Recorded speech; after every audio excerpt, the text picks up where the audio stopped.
2021 was a beautiful year.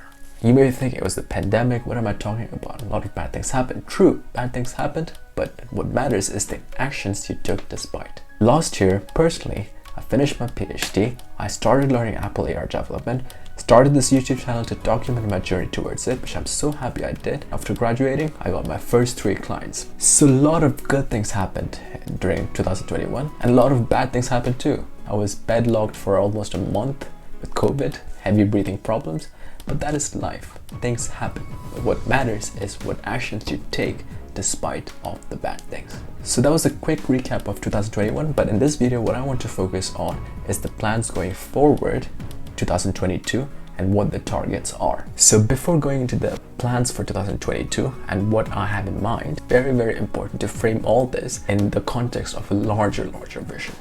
It's always important to also have a vision because that anchors your life and supercharges your actions today with beautiful, delightful meaning. So my 100-year goal is to ignite 1 billion people. What I mean by ignite? It's like a deep, visceral form of inspiration that causes someone to change their thinking habits, so on a very fundamental level, which will result in a massive change in their life. That's the 100-year framework I'm working with. One great tool that I'm also passionate about is technology. One of the beautiful things about technology is it's addictive, which means you can leverage it to alter human behaviors. So if I can make great products that change the human mind for the better, I think that's a fascinating vision personally. And to build great technology that influences billions of people, you need a lot of money. And that's why in my 10-year goal, to be capital free, number 1, which means enough money to build whatever startups I want. Think of Elon Musk, what he's doing now. He can build whatever he wants because he's got all the capital to invest himself. That's how he built Tesla, SpaceX and all that. And number 2, this comes before capital freedom, is to time freedom.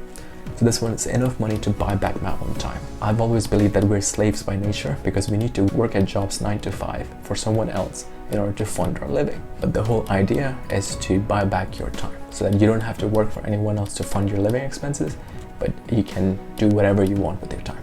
Coming back to my 5-year and 1-year plan, it's just starting with this coming trend in the Metaverse. The Metaverse is coming soon, the new big thing in tech. And if you can be the first players there, building products, building things, building value nuggets within this industry and be the first entrants, there's a huge wave you can ride. That specifically is where Apple AR comes in and this whole vision I have for Apple AR and why I'm focusing on it. Now this is the longest introduction I've ever given in any one of my videos, but I think it's very important to contextualize our 2022 plans to something bigger, or else it's just meaningless. And obviously it's important to be flexible within it, but it's always nice to have this larger vision.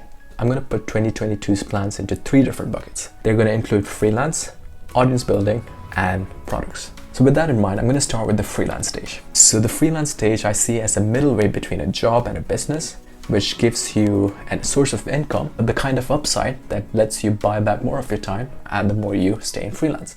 Because the more you stay in freelance, the more efficient you get, the more you can charge, and the more you charge, the more free time you have to build your other projects and work on your businesses. So I've already had 3, so 2 of them were Apple AR, which is great because Apple AR is the vision I'm moving towards, and 1 of them was purely iOS. So far I've been getting good reviews. So the skill again I'm focusing on is Apple AR. So my next year's target, move the lead generation more organically, so towards my website. I'm going to launch a personal website soon, which will partly market my Apple AR freelancing services and drive traffic there, partly through my YouTube channel, articles I write on the website, and similar things like that. So far the freelancing has been great. I'm so happy the way it has started out. It's actually going the direction I want. So other thing with the freelance is 2022, it's rumored, again, all rumors, that towards the end of 2022 is where Apple will release their AR VR headset. So not the glasses, but the headset. And so one of my target is to keep pushing progress in this area so that by the time that comes, I could be known as the freelancer in the space.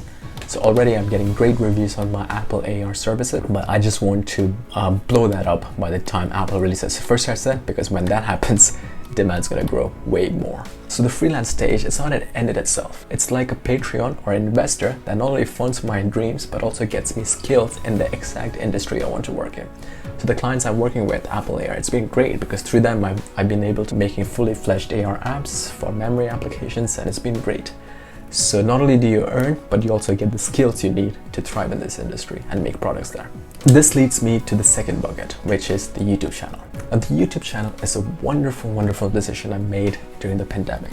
That's when I decided to learn Apple AR development and get into this whole AR, VR industry. I decided I'm not just going to learn, but I'm going to document my learnings and share it. It's been great. It's still in my early days. I've not reached like millions of subscribers or anything, but I've already been in touch with so many people online, and I've gotten so much opportunities just through this channel alone. It's the single biggest asset I have today after graduating when I started out for my client work, at least for now. And I'm sure it will be the single biggest asset moving on forward when I branch out into products and businesses and all that. So I'm very, very glad with this decision of starting a YouTube channel. So the next year, I'm going to put a target of hitting 6,000 subscribers, which I think is feasible because soon the compound effect is going to kick in.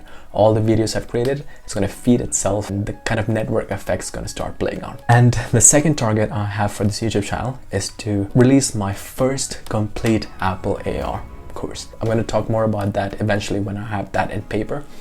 But this course will most likely involve not only the technical side, which starts from learning Swift, Apple AR, and all the technical things you need to know to build a fully fledged production-ready Apple AR app. That's important for me, production-ready, not just a tutorial app. Aside from that, I also plan to include a lot of the marketing and selling bit side, because as I'm going through the process today, I'm actually in the process of releasing a few apps.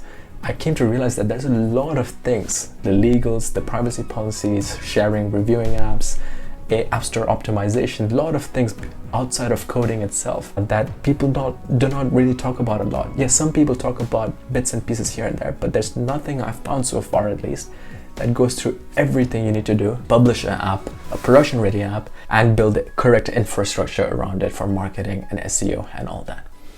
So I want to make this complete AR package that not only involves the code bit, but also the selling bit and the publishing in between. So that's what I have in mind, the first AR course that I want to release. Finally, the third target is something I'm quite guilty of. So when I first started my YouTube channel, my promise or my claim was that I'm gonna release a video a week at least. And on average, I've released more than 52 videos last year. So on average, you can say I did release a video a week, but it's not been consistent. There's been a few periods where I published a lot, a few periods where I didn't.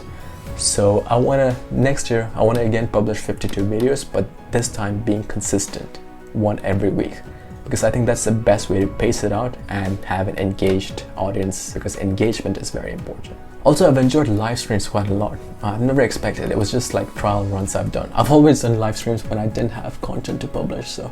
But one thing I really enjoyed about live streams is I really get to chat with you guys and some of you, and I really like that because we really exchange ideas and bounce it off each other.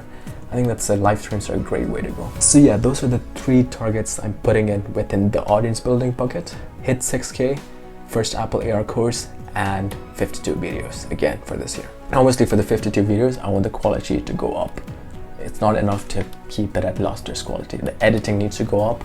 Hopefully the communication will be better. So all those metrics needs to go up. That's the target. And the long-term goal with this, like why am I spending so much time and effort on this, is again, this fits into the 10-year framework, which is to hit 1 million subscribers. But why 1 million subscribers? It comes with the ignition, influence, impact. Influence, I believe, is very important because it lets you change lives. If you're the right kind of influence, of course, that's another topic. But influence to me personally is important. Not giving you advice or anything, but simply documenting my successes and failures at the same time. Because I personally have been most influenced by stories of people who've gone through a journey I wanted to go through. So by documenting my own journey, live, raw, as it happens, I believe that's the best way to gain authentic, genuine, trustworthy influence. So that's why I love this concept of building an audience. Now all this is great. Freelance, the YouTube channel, all that is great. But what's most ideal for me is to create products, apps, experiences that people will love, because products scale. They scale without your time input. So that's what I would love to do in the end. So for the product side of things, it not only fits in with the 100-year, 10-year, 5-year plan, it's just so damn delightful just to build, create, and see people use it. And I want to be in that stage. That's one of my deepest desires I have, to create one product that will impact millions. The 2 apps I've created that it was part of my learning process in iOS development. One app I've created during my PhD time, and another app that I want to create soon, which is more VR related. All these 4 apps I've noticed, it has some threads of the ignition in it. Each 4, it relates to some aspect of self-development, something that targets the highest spot in Maslow's hierarchy, if you're familiar with it. So in Maslow's hierarchy, you got the base, the human desires, like physical needs, food, shelter, and all that. The highest form is the self-actualization. This is where people look for deep meaning, purpose, and self-improvement. So all these 4 kind of relates to that in some sense. Ignition, which I like to put it in a higher level than that. So each 4, I'm going to treat them as experiments. Experiments in the sense that each 4, I'm going to push it out in the market and see if there's what you call in the starter world a product market fit. So product market fit in the sense that at least if one of them would resonate with a certain group of users. If it does, I will go all in on that and scale it. If it doesn't, I'm going to do more experiments. When the time is right, when I'm moving towards the product market fit stage, at that point in time, I will incorporate all these efforts into one company, which will have a name that really links within that 1 billion ignitions vision of my 100-year vision. You have no idea, like I'm constantly thinking about this, and I'm so impatient. I just want to get there, but I just have to be a bit more patient and take it there step at a time. It's currently the way I'm working is like the day job time. I'm focusing on my client work. My time is for my clients, doing my freelance work for them. And in the evenings, about 4 hours, I would spend it on these visions, the longer term visions. So yeah, that is definitely in my 2022 plan. As they say it, you gotta nail it first and then scale it. So what I'm gonna try in 2022 is run multiple experiments until I found one worth nailing and scaling. And outside of this, I also want to share one other thing. As Warren Buffett says, it's highly important to invest in yourself before you try to create value in others. Similarly, one specific habit that I picked up in 2021 that really helped me in this respect is reading a book a week. Reading books has been the single biggest life-changing habit. My PhD is a result of reading a book. I read a book called The Future of the Mind, which really inspired a lot of thoughts about the human brain. And that's really, I think that's here. Yeah, there you go, that one. So that book was one of the core reasons for me to do my PhD in brain-computer interfaces. But other books by MJ DeMarco was fundamental in giving me the desire to create products which build scales and buys you time freedom. And every single one of my ambitions and goals was a result of reading a book. Because what I've realized is when you read a book, the good books, it generates certain desires in you. Desires that are very intrinsic. And those desires turn into thoughts that you can't ignore. And those thoughts, when it becomes frequent enough, results in you taking more actions towards that desire.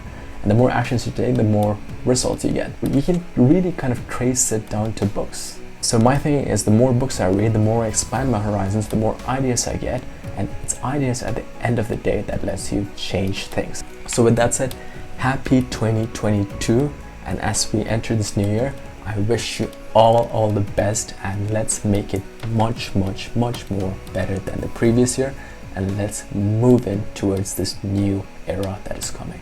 And make sure we not only consume in this era, but create, produce, and change the world. Ooh. Did I just say something meaningful? I don't know. Bye.